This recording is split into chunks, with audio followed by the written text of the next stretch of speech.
آپ کا جو جوش ہے وہ جمعہ ہی کو ابھر کے جمعہ ہی کو ٹھنڈا ہو چکا ہوتا ہے، اس کے بعد پھر سنیچر کو گرفتاریاں ہوتی ہیں، اتوار کو گھر بلڈوز کیے جاتے ہیں اور معاملہ ختم ہو جاتا ہے۔ پھر اس کے بعد تو یہ جو رویہ تھا کہ احتجاج کو نکلنا، کیا یہ صحیح تھا؟ بہت سے لوگ یہ کہہ رہے ہیں کہ یہ آپ نے نعرے کے پیچھے نکلے اور پھر اپنے اوپر ہزاروں کیس درج کروا لیے، پراپرٹیز کو ڈیمیج کروا لیا۔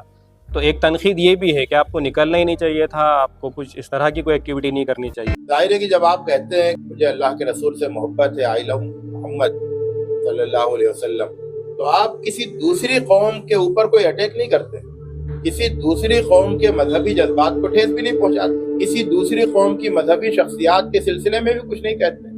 آپ تو بہت ہی پازیٹیولی، بہت ہی سادہ انداز سے اپنی مذہبی شخصیت سے محبت کا اسٹریٹجی کی ذمہ داری آئے گی کس پر؟ ان نارمل تو پبلک جو ہے وہ فالو کرے گی، اور جو کچھ قیادت کے عنوان سے الگ الگ لوگ موجود ہیں، جماعتیں موجود ہیں، وہ جس طرح کا ڈائریکشن دے گی اس کو فالو کیا جائے گا۔ تو اس کی ذمہ داری کیا پبلک کی طرف آئے گی کہ وہ ڈیسائیڈ کریں؟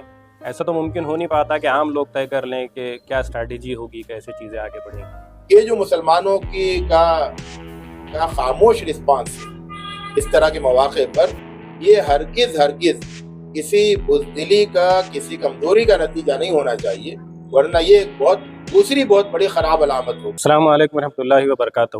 ہمارا ایشیا اس چینل پہ اب تک آپ نے ہماری نیوز رپورٹس، انالیسس، الگ الگ ڈیٹا بیس رپورٹس کو دیکھا ہے، ڈیلی بلیٹنز کو دیکھا ہے، لیکن اب ہم اپنے اس چینل پر جو ہے انٹرویوز اور پوڈ کاسٹ کا سلسلہ بھی شروع کرنے جا رہے ہیں۔ پہلی شروعات جو ہے جن کے ساتھ ہو رہی ہے تو وہ دہلی سے ایک تشریف لائی شخصیت ہے جو ایک علمی مقام رکھتی ہے، ڈاکٹر محی الدین غازی صاحب۔ آپ جو ہیں تو جماعت اسلامی ہند کے قومی سیکریٹری ہے، تصنیف اکیڈمی کی ذمہ داری آپ سنبھالتے ہیں۔ ساتھ ہی ساتھ جماعت اسلامی کا جو میگزین ہے زندگی نو، اس کی بھی ادارت آپ سنبھالتے ہیں۔ سابق میں آپ نے کیرلا کی یونیورسٹی الجامعہ الاسلامیہ شانتا پورم میں شعبہ شریعت و قرآنیات کی جو ہے صدارت آپ نے کی، اس کے ایچ او ڈی آپ رہے۔ اس سے پہلے آپ دبئی میں اسلامک ڈیولپمنٹ بینک کے جو ہے شرعیہ ایڈوائزر بھی رہے۔ اس طرح کی بہت ساری خدمات آپ نے انجام دی ہیں، اور علمی دنیا میں بھی آپ کا بہت بڑا نام ہے۔ کافی کتابیں آپ نے لکھی ہیں، بہت ساری اہم کتابیں جو عربی میں آئی ہیں اس کا ترجمہ آپ نے کیا ہے، اور خاص طور سے اس عنوان سے آپ جانے جاتے ہیں کہ وہ روایات جو غلط عنوان سے اسلام میں داخل ہو گئی ہوں یا چلی آ رہی ہوں، اس کو ہٹ کرنے کی کوشش کرنا، اس کو ٹھیک کرنے کی کوشش کرنا، اس پر کلام کرنا، اس پر اپنی کتابیں لکھنا، آرٹیکلس لکھنا، اس عنوان سے آپ خاص طور سے مشہور ہیں۔ ڈاکٹر محی الدین غازی صاحب آج ہمارے درمیان موجود ہیں، ہم آپ کا سب سے پہلے تو استقبال کرتے ہیں۔ السلام علیکم ورحمۃ اللہ وبرکاتہ۔ وعلیکم السلام۔ شروعات ہم اس تنازع والی گفتگو سے کریں گے جو آج کل ہمارے اس ملک میں بہت زیادہ چل رہی ہے، اور وہ ہے نبی کریم صلی اللہ علیہ وسلم کے عنوان سے، کہ آپ کے نام کا ایک بینر اتر پردیش میں لگتا ہے اور وہاں سے تنازع کی شروعات ہم دیکھتے ہیں کہ پورے ملک میں پھیل جاتی۔ یہ جو تنازع ہے اور آپ صلی اللہ علیہ وسلم کی جو ذات ہے، اس کے عنوان سے آپ اس کو کیسے دیکھتے ہیں؟ اس کو آپ کیسے ایڈریس کریں گے اس چیزوں کو لے کے؟ بسم اللہ الرحمن الرحیم، الحمدللہ رب العالمین والصلاة والسلام علی النبی الکریم الامین وعلی آلہ وصحبہ اجمعین۔ تو اس بات میں کوئی شبہ نہیں ہے کہ یو پی حکومت کا جو اقدام ہے اس سلسلے میں، اس نے جو اقدامات کیے وہ بہت ہی افسوسناک اور بہت ہی شرمناک ہے، اور ہندوستان کے جمہوری ڈھانچے پر وہ ایک بدنما داغ ہے، کیونکہ یہ مذہبی جذبات کے اظہار کی آزادی، یہ تو دستور کا دیا ہوا حق، اور یہ حق تو سب کو حاصل ہے۔ تو اس میں رکاوٹ ڈالنا اور اس کو ایک جرم جیسی شکل بنا دینا اور اس کی بنیاد پر گرفتاریاں کرنا اور لوگوں کو پریشان کرنا، یہ کسی جمہوری حکومت کو زیب نہیں دیتا ہے۔ تو یہ بہت ہی افسوسناک عمل ہے جو ریاستی حکومت کی طرف سے پیش آیا ہے، اور اس کے سلسلے میں جو ہندوستان میں دستور کے محافظ ہیں، ہندوستان کی جمہوریت کے خیرخواہ ہیں، اور ہندوستان میں انسانی حقوق، بنیادی انسانی حقوق کی اہمیت کو سمجھتے ہیں، ان سب کو اس سلسلے میں اپنی ذمہ داری کو ادا کرنا چاہیے۔ اور اس کی جو گمبھیرتا ہے، اس کی جو خرابی ہے، اس کو محسوس کرنا چاہیے کہ کسی بھی قوم کے لوگ اگر پرامن طریقے سے اپنے مذہبی جذبات کا اظہار کرتے ہیں تو اس پر کسی بھی قسم کی پابندی لگانا، بلکہ اس کے آگے بڑھ کر زد و کوب کرنا اور گرفتار کرنا اور اس کے بعد پھر مختلف قسم کی سخت دھارائیں لگانا، یہ ساری چیزیں جو ہے وہ کسی طرح سے بھی مناسب نہیں ہے، بہت افسوسناک ہے۔ تو ایک بات تو یہ ہو گئی ہے۔ جہاں تک اس آئی لو محمد کی بات ہے، تو آئی لو محمد کے سلسلے میں ہمارا یہ کہنا ہے کہ یہ کوئی نعرہ نہیں ہے، بلکہ یہ تو ایک بہت ہی گہرا عقیدہ ہے، بہت ہی اہم عقیدہ ہے۔ یہ ایک مومن کے دل کی ضروری لازمی کیفیت ہے۔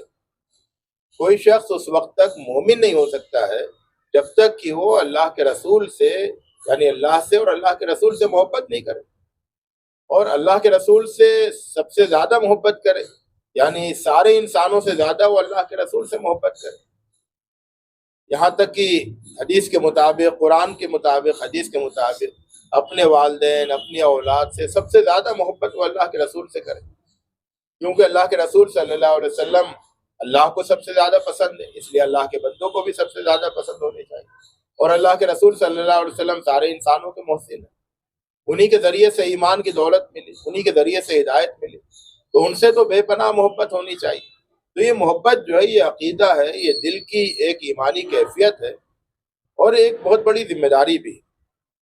تو اس حیثیت سے اس کو دیکھنا چاہیے، یہ کوئی قومی نعرہ نہیں ہے۔ اس میں ہندوستان میں بہت سے قومی نعرے ہیں، بہت سے وطنی نعرے ہیں، اپنے وطن سے محبت بتانے کے لیے کچھ نعرے لگائے جاتے ہیں، اپنی قوم سے تعلق بتانے کے لیے، جتانے کے لیے کچھ نعرے لگائے جاتے ہیں۔ تو ہندوستان تو قومی اور وطنی نعروں کا ایک ملک ہے، طرح طرح کے نعرے ہیں، جگہ جگہ پہ طرح طرح کے نعرے ہیں، لیکن آئی لو محمد کو اس طرح کا نعرہ نہیں ہے، اور اس کو اس طرح کا نعرہ بننا بھی نہیں چاہیے، اسے قومی کشمکش کا حصہ بھی نہیں بننا چاہیے، بلکہ اس کا جو احترام ہے، اس کا جو وقار ہے، اس کو ملحوظ رکھنا وہ سب کی ذمہ داری ہے۔ اس کو کشمکش کا حصہ تو نہیں بننا چاہیے، تو پھر جو کچھ رویہ آیا، چاہے وہ حکومت کی طرف سے ہو یا پھر اس کا ریئیکشن مسلمانوں کی طرف سے ہو، تو کیا یہ جو کچھ ریئیکشن مسلمانوں نے دیا وہ غلطی تھی یا اس طرح سے نہیں دیا جانا چاہیے تھا چیزوں کو؟ اس میں اصل میں اس موقع پر یہ کہنا کہ غلطی تھی، یہ اس وجہ سے درست نہیں ہوگا کہ یہ تو اپنے مذہبی جذبات کا ایک سادہ اظہار تھا، جس سے کسی کے اوپر چوٹ نہیں پڑ رہی تھی۔ ظاہر ہے کہ جب آپ کہتے ہیں کہ مجھے اللہ کے رسول سے محبت ہے، آئی لو محمد صلی اللہ علیہ وسلم، تو آپ کسی دوسری قوم کے اوپر کوئی اٹیک نہیں کرتے، کسی دوسری قوم کے مذہبی جذبات کو ٹھیس بھی نہیں پہنچاتے، کسی دوسری قوم کی مذہبی شخصیات کے سلسلے میں بھی کچھ نہیں کہتے۔ آپ تو بہت ہی پازیٹیولی، بہت ہی سادہ انداز سے اپنی مذہبی شخصیت سے محبت کا اظہار کرتے ہیں، تو اس لیے اس کو قومی کشمکش کا حصہ بننا ہی نہیں چاہیے، اپنی معنویت کے لحاظ سے، اپنے معنی اور مفہوم کے لحاظ سے۔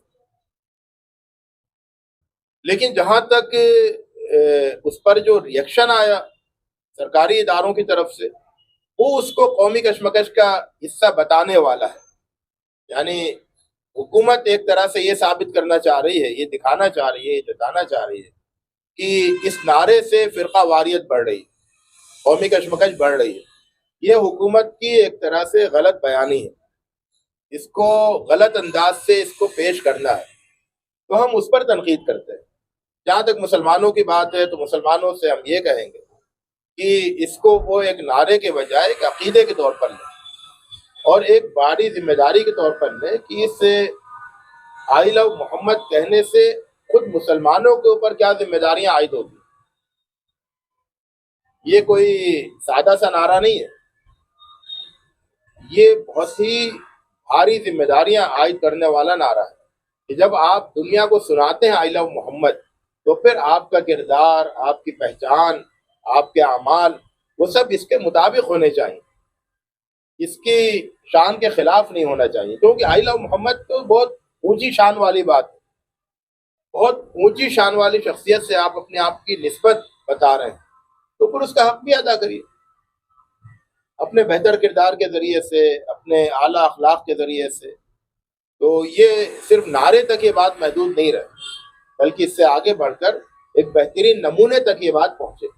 کردار کے عنوان سے تو مولانا صاحب یہ ٹھیک ہے، لیکن جو کچھ ریئیکشن میں ہوا کہ بڑی بڑی تعداد میں الگ الگ مقامات پہ لوگ احتجاج کو نکلے، کہیں پر کریک ڈاؤن ہوا، کریک ڈاؤن کی وجہ سے پھر جو آج کل معاملہ چل رہا ہے کہ سیدھے پھر گھروں کو توڑنے والا معاملہ ہے، کیسز درج کرنے والا معاملہ ہے، ہم نے دیکھا کہ ممبئی میں ہوا، گجرات میں ہوا، یو پی کے کئی شہروں میں ہوا۔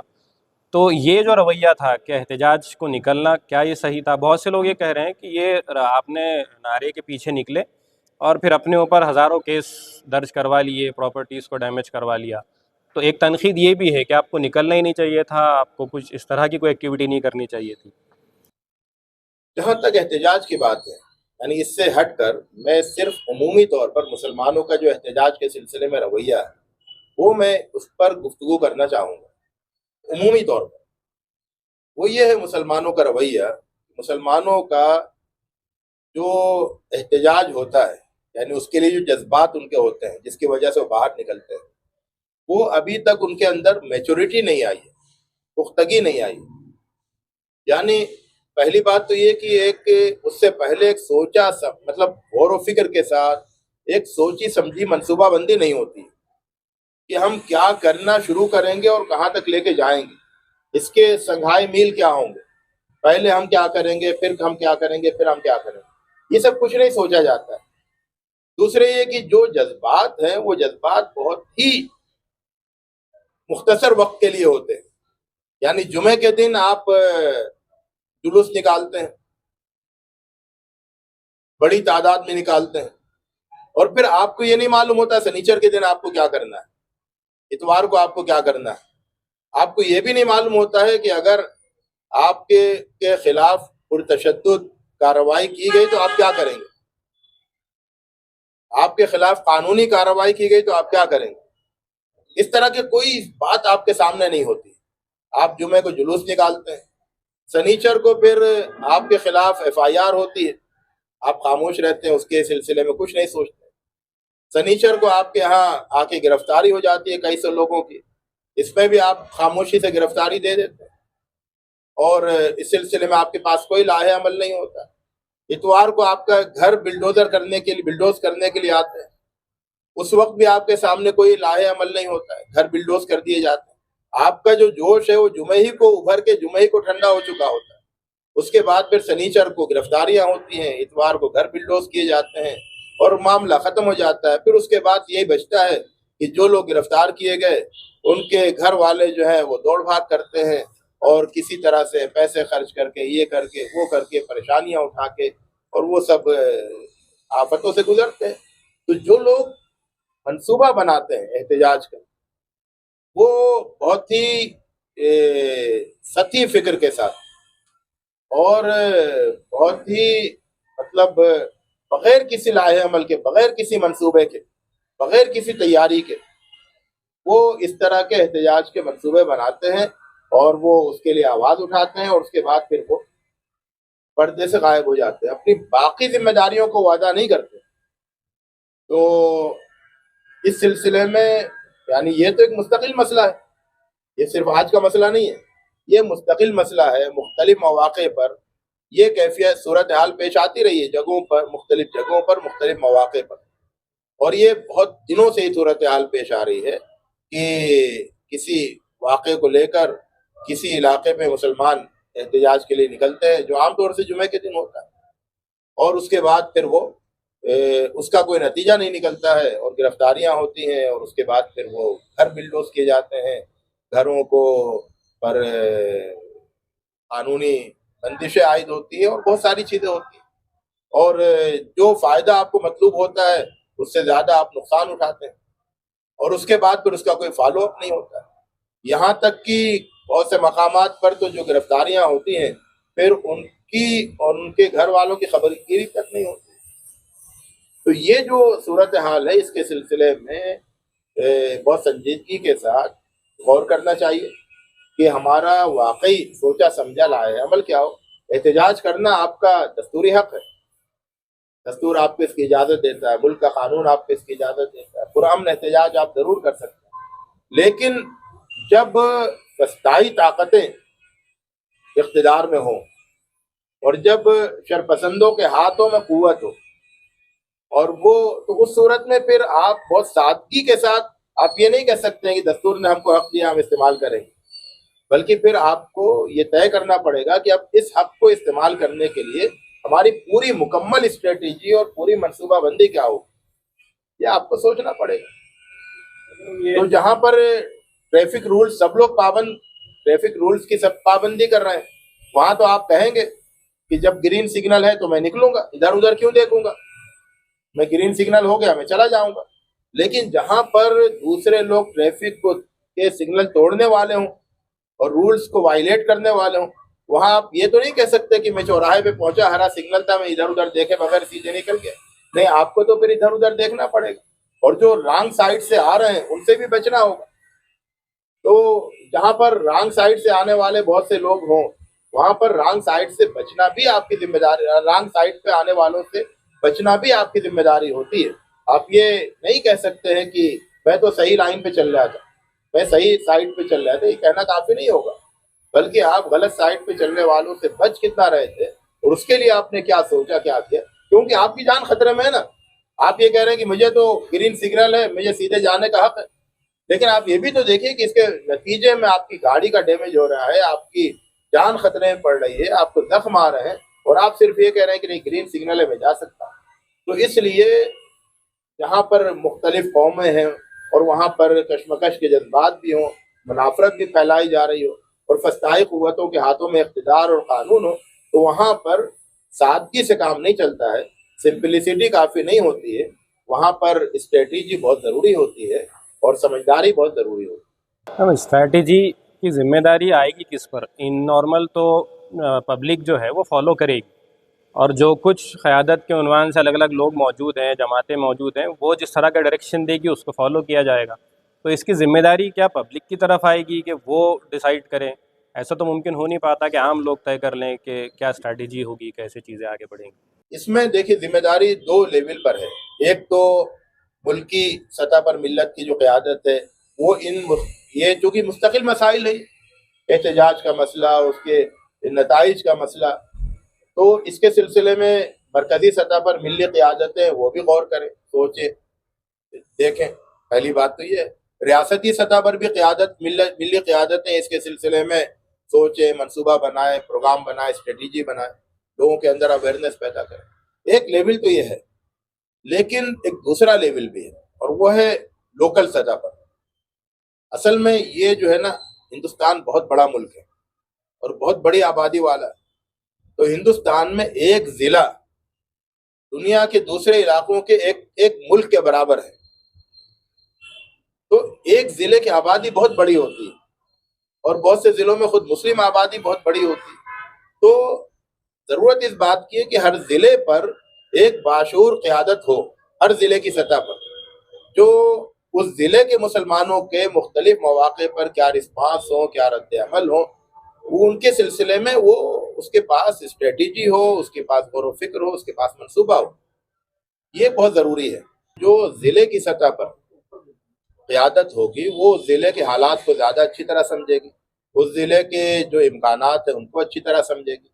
اور تو ہمارے یہاں کوشش اس بات کی ہونی چاہیے ہر ضلع کی سطح پر مسلمانوں کی ایک مشترکہ ملی قیادت ہو، ہر ضلع کی سطح پر، جو ضلع کے مسلمانوں کی فوری رہنمائی کرے. مثال کے طور پر کانپور میں مسئلہ آیا تو کانپور کے مسلمانوں کی فوری رہنمائی وہاں کی جو ملی قیادت ہے وہ کرے. اور اس میں یہ بھی ہے کہ پھر مسئلہ جو ہے وہ اگر ضلع کی سطح پر حل ہو جاتا ہے تو اسے پوری ریاست یا پورے ملک کا مسئلہ بھی نہیں بننے دینا چاہیے. جو مسئلہ ضلع کی سطح پر حل ہو جائے اسے ضلع کی سطح پر حل کیا جائے. کوئی ضروری نہیں کہ وہ پوری ریاست اس میں انوالو ہو، پورا ملک انوالو ہو، پورے ملک کی قیادتیں انوالو ہوں، یہ بالکل ضروری نہیں ہے. اور یہ مسلمانوں کے حق میں بہتر ہے کہ جو جو مسئلہ ہے وہ لوکل لیول ہی پر حل ہو جائے، جس کو ہم یہ کہتے ہیں کہ ضلع کی سطح پر وہ حل کر لیا جائے.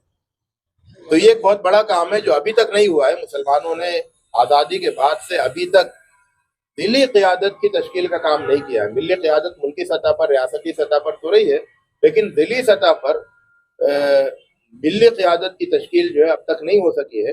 اس سلسلے میں بہت فوری طور پر توجہ دینا اور اس کے لیے اقدامات کرنا بہت ضروری ہے. اس واقعے سے سبق لے کے تو ہم کو ضرور کر لینا چاہیے. محترم، یہ چیزیں بہت آسانی سے ملکی سطح پر اس لیے بھی شاید بن جاتی ہے کہ ہم دیکھتے ہیں انسان جذبات کو بہت تیزی سے رسپونڈ کرتا ہے، اور یہ معاملوں میں قیادت ہو یا ایک عام نیریٹو اس طرح سے پروموٹ ہو جاتا ہے کہ معاملہ دین کا ہے، معاملہ نبی کا ہے، تو پھر گھر کو بھی آپ نہیں دیکھیں گے، آپ اپنے آپ کو بھی نہیں دیکھیں گے، آپ قربان کرنے کے لیے راضی ہو جائیں گے. نارملی ان جذبات کے ساتھ پھر مسلمان کچھ نہیں سوچتے، اور جس طرح کا کال دیا جاتا ہے اس کو رسپونڈ کرنے کے لیے کھڑے ہو جاتے ہیں، اور جو ان کو سمجھانے جاتا ہے پھر وہ اس کو الگ الگ عنوان سے ایڈریس کرنے کی کوشش کرتے ہیں. تو اس پر کیا ہوگا، کس طرح سے آپ اس کو دیکھتے ہیں؟ مجھے یاد آتا ہے نواب بہادر یار جنگ کی ایک تقریر کا کسی نے کوٹیشن ذکر کیا ہے، جس میں وہ یہ کہتے ہیں کہ جو فیصلے جذبات میں کیے جاتے ہیں وہ آنی ہوتے ہیں اور اس لیے فانی ہوتے ہیں. یہ صورتحال تو ہم روز دیکھتے ہیں کہ آپ جذبات میں فیصلہ تو کر لیتے ہیں، لوگوں کو جمع بھی کر لیتے ہیں، لیکن وہ بہت ہی چھوٹی مدت کے لیے ہوتا ہے. ایک دن سے زیادہ آپ نہیں جمع کر پاتے جذبات کی بنیاد پر. اس کے بعد پھر جذبات ٹھنڈے ہو جاتے ہیں، اس کے بعد پھر جو آپ نے جذباتی اقدامات کیے تھے ان کی قیمت ادا کرتے ہیں، برسوں تک قیمت ادا کرتے ہیں. تو یہ جو خاص طور سے ایک تکثیری معاشرے میں، ایک پلورل سوسائٹی والے ملک میں جذباتی فیصلے وہ کبھی بھی مناسب نہیں ہو سکتے، اور خاص طور سے ایک اقلیت کے لیے. میں یہ نہیں کہتا کہ اقلیت کمزوری دکھائے، میں یہ بھی نہیں کہتا کہ اقلیت سمجھوتا کرے، میں یہ بھی نہیں کہتا کہ اقلیت کوئی بزدلی کا راستہ اختیار کرے، لیکن اقلیت جو ہے وہ جو بھی کرے وہ سوچے سمجھے منصوبے کے تحت کرے.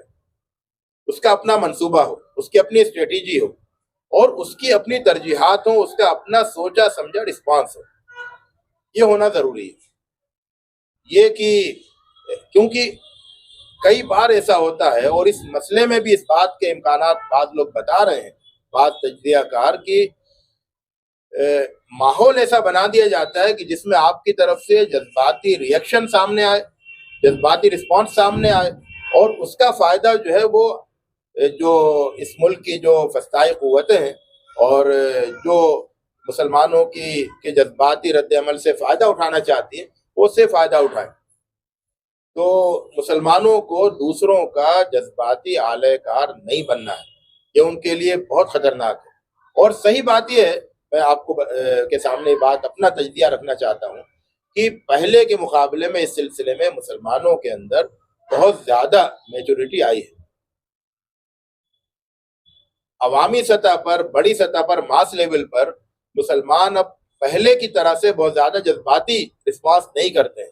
کہیں کہیں جذباتی رسپانس کے ابھی نمونے سامنے آتے رہے، مثالیں سامنے آتی ہیں، لیکن اب بڑے پیمانے پر مسلمانوں کی طرف سے جذباتی رسپانس سامنے نہیں آتا ہے. اور اس وجہ سے جو فسطائی طاقتیں ہیں ان کی بہت سی سازشیں اور بہت سی حرکتیں وہ ادھر کچھ سالوں میں کئی مرتبہ ناکام ہوئی. انہوں نے چاہا کہ جذباتی رسپانس مسلمان دیں بڑے پیمانے پر، اس کے نتیجے میں پھر فرقہ وارانہ تناؤ کی کیفیت بنے، اور اس کے بعد پھر پولرائزیشن ہو. یہ سب چاہا انہوں نے، لیکن ہوا نہیں.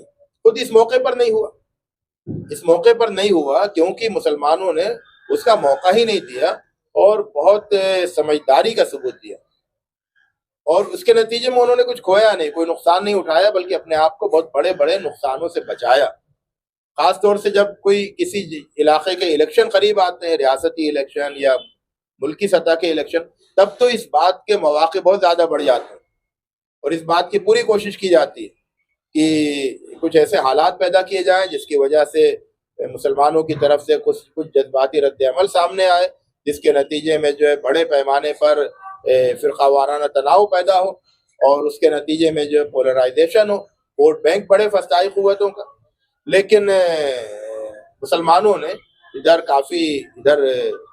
ماضی قریب سے اس بہت میچورٹی کا ثبوت دیا ہے، بہت سمجھداری کا ثبوت دیا ہے، اور اس طرح کی کیفیت کو پیدا نہیں ہونے دیا ہے اس سلسلے میں۔ لیکن یہاں پر میں ایک بات کہنا چاہوں گا، یہ جو مسلمانوں کا خاموش رسپانس ہے اس طرح کے مواقع پر، یہ ہرگز کسی بزدلی کا، کسی کمزوری کا نتیجہ نہیں ہونا چاہیے، ورنہ یہ ایک دوسری بہت بڑی خراب علامت ہوگی، بلکہ اس کے بجائے یہ ایک سمجھداری کا نتیجہ ہونا چاہیے۔ آپ اگر خاموشی اختیار کرتے ہیں ایسے کسی موقع پر، تو وہ آپ کی بزدلی نہیں ہو، بلکہ وہ آپ کی سمجھداری ہو۔ اگر بزدلی ہے تو میں اس کے خلاف ہوں، اگر سمجھداری ہے تو میں اس کی تائید کرتا ہوں، اور اس کو ایک اچھا شگون مسلمانوں کے حق میں سمجھتا ہوں۔ مطلب اس کو سمجھیں گے کیسے؟ کیونکہ اکثر حکمت اور بزدلی میں بہت فرق محسوس نہیں ہوتا، لوگ حکمت کو بزدلی کا نام یا بزدلی کو حکمت کا نام دے دیتے ہیں، تو سمجھیں گے کیسے؟ یہ اس وقت سمجھیں گے جبکہ آپ کی خاموشی کے ساتھ آپ کی گفتگو بھی ہوگی۔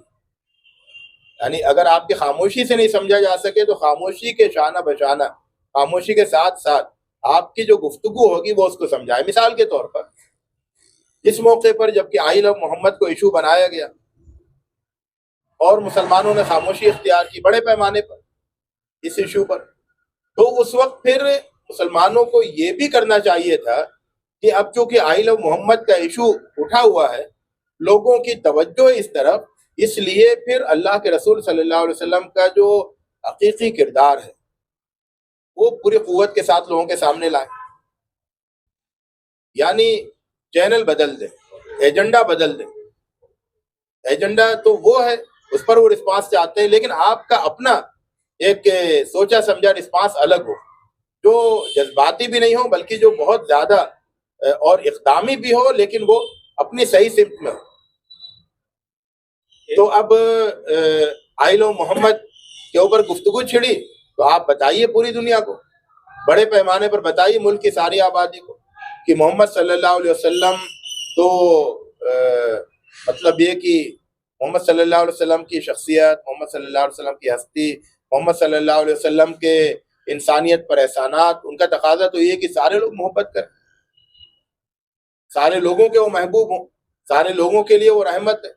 اس بات کو لوگوں کے لیے بتائیے، محمد فار آل بتائیے، وی لو محمد کی بات کیجئے، آئی لو محمد سے آگے بڑھ کر وی آل لو محمد کی بات کیجئے۔ تو اس طرح سے گفتگو کو آپ اچھا رنگ دیجئے، بہتر نتیجے تک پہنچائیے، یہ آپ کی ذمہ داری ہے۔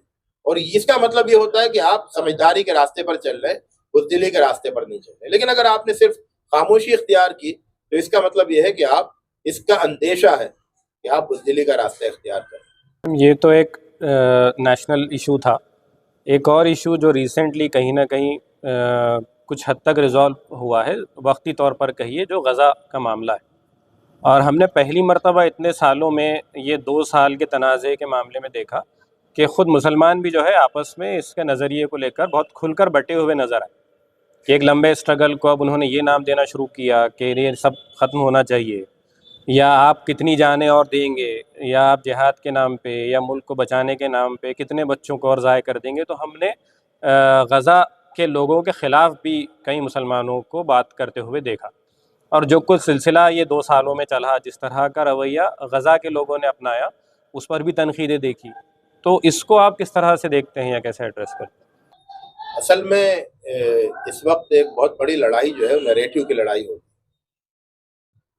تو اسرائیل کا ایک نیریٹو ہے اور غزہ والوں کا ایک نیریٹو ہے، اور اسی کے ساتھ ساتھ جو غزہ کے خلاف کچھ مسلمان گروہ ہیں، ان کا بھی ایک نیریٹو ہے۔ تو یہ نیریٹو کی لڑائی ہے، نیریٹو کی جنگ ہے۔ اس میں بہت سمجھداری کے ساتھ آپ کو یہ دیکھنا ہوگا کہ کس نیریٹو کے کیا اثرات واقع ہو رہے ہیں۔ ظاہر ہے کہ جو غزہ بلکہ پوری فلسطینی ریاست کی جو پوزیشن ہے، اس کو اچھی طرح ہمیں سمجھنا چاہیے کہ وہاں پر قبضہ ہے۔ وہاں پر ایسا نہیں ہے کہ کچھ قومیں ہیں جو بہت زمانے سے، ہزاروں سال سے ایک ساتھ رہتی آئی ہیں، نہیں، وہاں پر قبضہ ہوا ہے، ظالمانہ غاصبانہ قبضہ ہوا ہے، نمبر 1۔ نمبر 2، وہاں پر جو غاصب قوم ابھی اس وقت قابض ہے وہ اس پورے علاقے پر اپنی مکمل بالادستی قائم کرنا چاہتی ہے.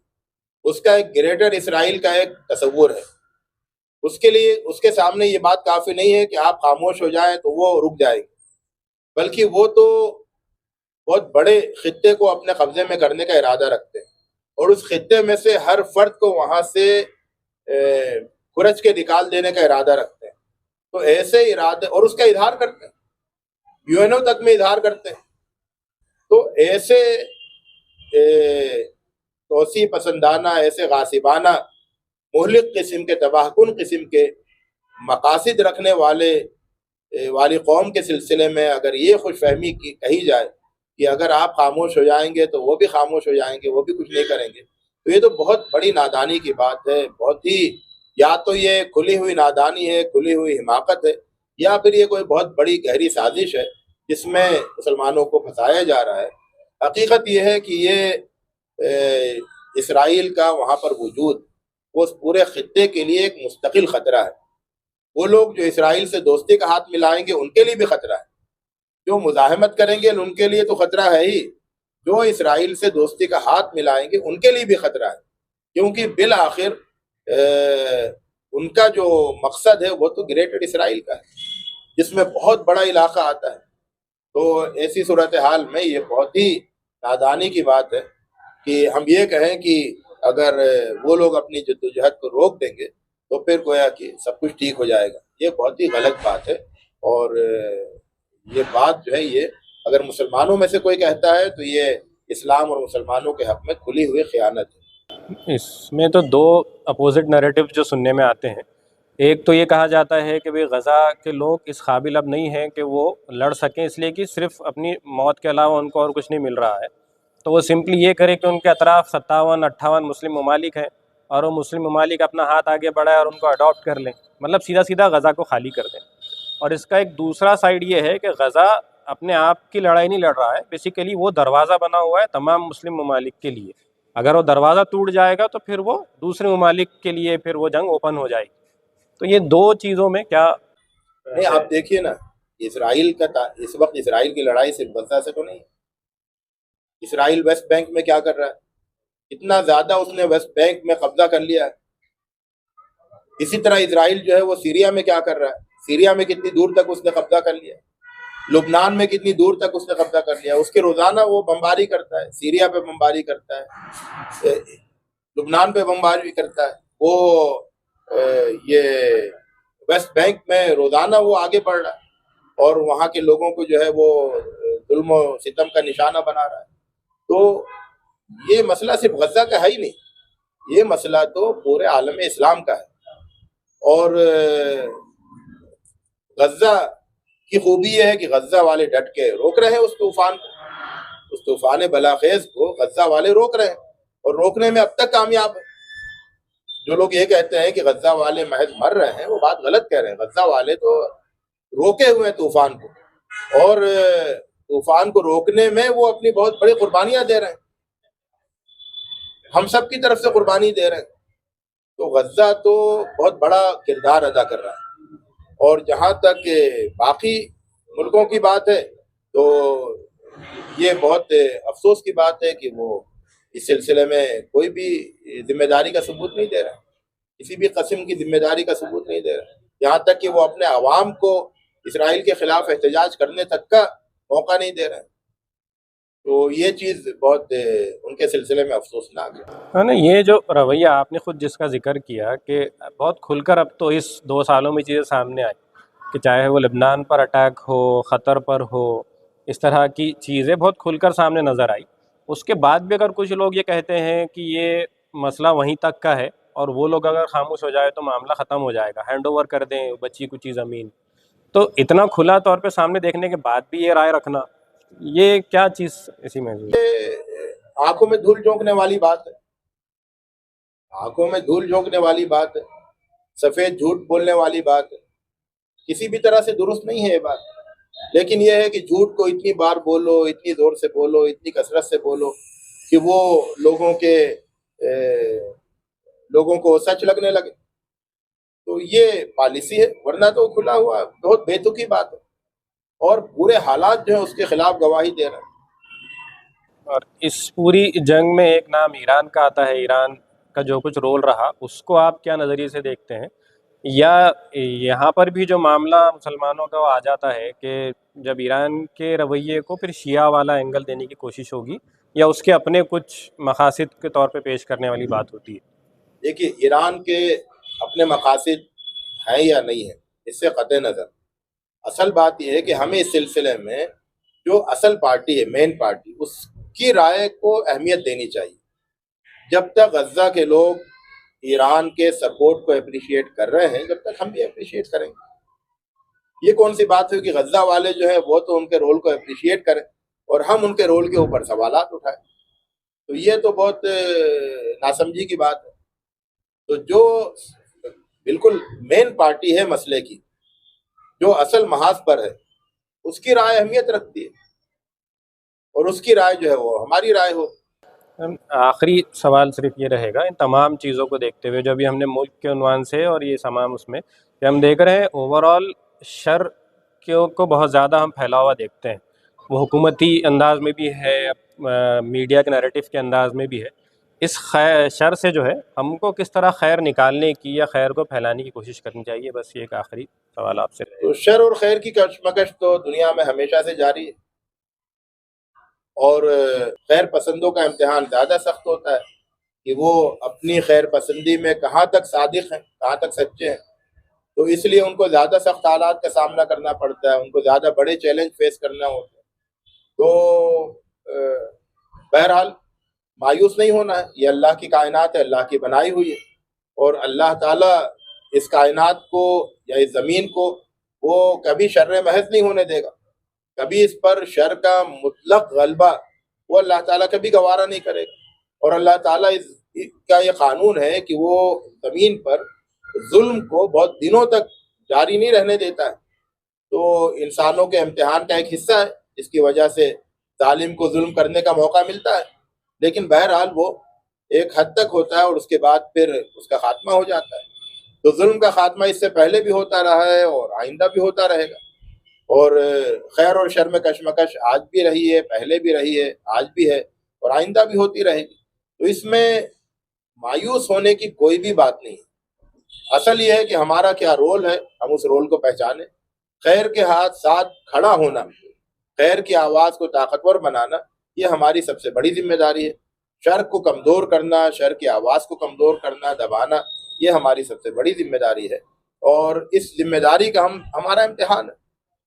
اس امتحان کو دیتے ہوئے ہم گزر جائیں گے، دنیا میں خیر اور شر کا معرکہ جاری رہے گا، اور ہر آنے والی نسل اس امتحان سے گزرے گی۔ تو اس لیے بغیر کسی نا امیدی کے، حوصلے کے ساتھ اور ہمت کے ساتھ، حکمت کے ساتھ، سمجھداری کے ساتھ خیر کا ساتھ دینا چاہیے۔ بہت بہت شکریہ اس گفتگو کا آپ کا بھی بہت شکریہ کہ آپ نے اس گفتگو کا موقع دیا۔